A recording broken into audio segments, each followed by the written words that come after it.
Сегодня самая хорошая новость, что нас отпускают. Мы были абсолютно изолированы и работали в штатном режиме.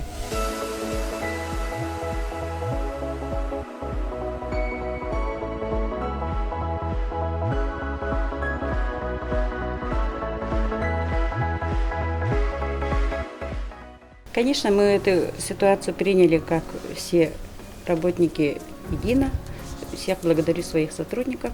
И, конечно, эти 5 дней для нас прошли очень тяжело, морально и психологически. Ну, в связи со сложившейся опять ситуацией, в связи с тем, что в нашей поликлинике был выявлен предположительно положительный анализ по коронавирусу, наша больница была направлена на карантин, закрыта на карантинные мероприятия. 28 числа по сегодняшнее число мы жили здесь и работали. После вот такой ситуации люди задумаются, что это не праздный вопрос, да, это не где-то мимо рядом проходит, да, это внутри нашего города это все происходит, во всем мире так происходит, поэтому всем надо быть максимально серьезно относиться к этому.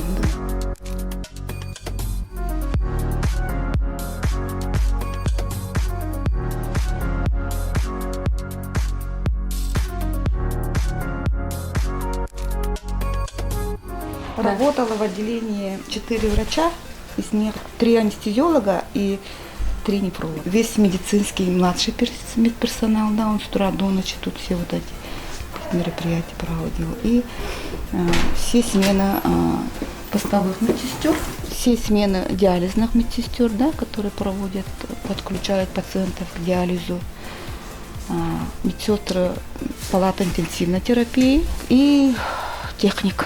Ситуация была для нас такая нестандартная. Могу сказать, что благодаря тому, что наши доктора достаточно сами уверенные в себе, надежные люди, мы не 1 год лечимся в этом отделении. К сожалению, мы здесь постоянные клиенты. Вот, можем сказать, что было все спокойно достаточно. Мы чувствовали какую-то уверенность, поддержку, за что нам очень благодарны.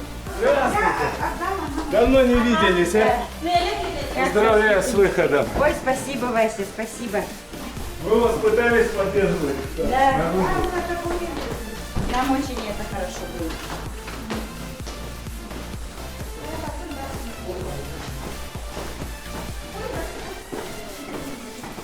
Ну, у нас была связь прямая с главой республики о том, как обстановка, мы в какой обстановке находимся и как наши больные себя чувствуют.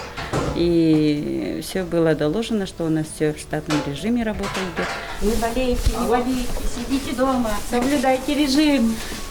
Все пишут, звонят, не поверили, что мы собрались. Так, моя компания. Все здесь стоит. Половина уже уехали на радости. Все работали, вот это все 5 дней, все изолированы были. 25 человек. Некоторые остались в смену дальше. Работа продолжается.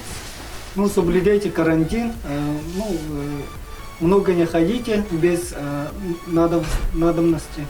Обрабатывайте руки. Берегите себя. Всем здоровья. Будьте здоровы. Будьте здоровы. Поправляйся, Якутия!